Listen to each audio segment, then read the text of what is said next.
Tema Akademia Diperkasa, Digitalisasi di Budaya yang diangkat sempena sambutan Hari Akademia Kebangsaan tahun ini memberikan penekanan kepada usaha memperkasakan agenda pendigitalan pendidikan tinggi negara dalam mendepani persekitaran norma baharu.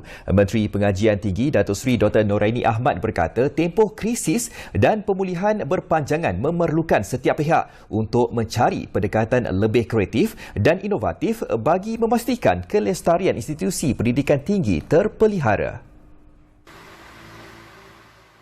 Katanya, sistem pendidikan negara sedang mengalami transformasi dengan kaedah pengajaran dan pembelajaran PDP tidak lagi berasaskan dimensi fizikal atau place-based semata-mata tetapi dihubungkan dengan pantas melalui rangkaian perkhidmatan pendidikan sama ada di peringkat nasional ataupun global.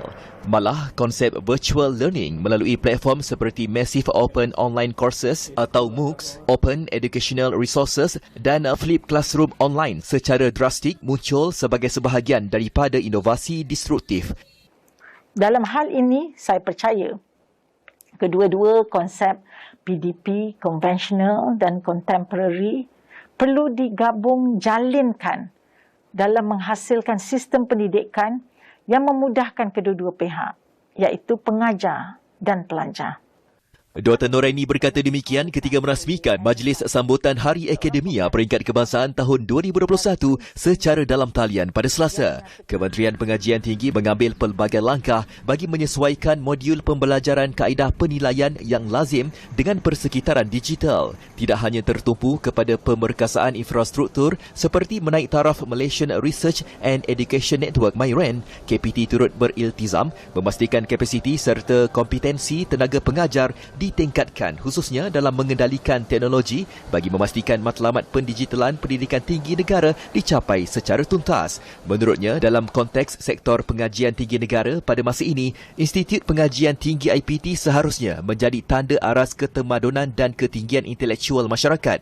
Katanya, indikator bagi IPT yang terbaik adalah yang mampu menghasilkan impak bukan sahaja terhadap warganya, malah turut memberi manfaat kepada masyarakat secara umum. Impak yang dimaksudkan itu adalah merujuk kepada memberikan penyelesaian terhadap isu dan cabaran yang wujud dalam kalangan masyarakat, sama ada yang bersifat struktural maupun isu-isu semasa yang memerlukan penyelesaian segera. IPT perlu sentiasa menawarkan idea baharu yang berimpak tinggi demi kesejahteraan rakyat. Dalam ucapannya, Datuk Seri Noraini merakamkan penghargaan kepada semua pensyarah, tenaga pengajar dan ahli akademik seluruh negara atas jasa dan khidmat bakti yang dicurahkan khususnya dalam pembangunan pendidikan tinggi. Beliau turut mengajak pihak terlibat sebagai satu keluarga Malaysia untuk menggerakkan usaha membina inovasi pembelajaran dan pendigitalan sistem pendidikan serta bersedia mendepani cabaran digitalisasi.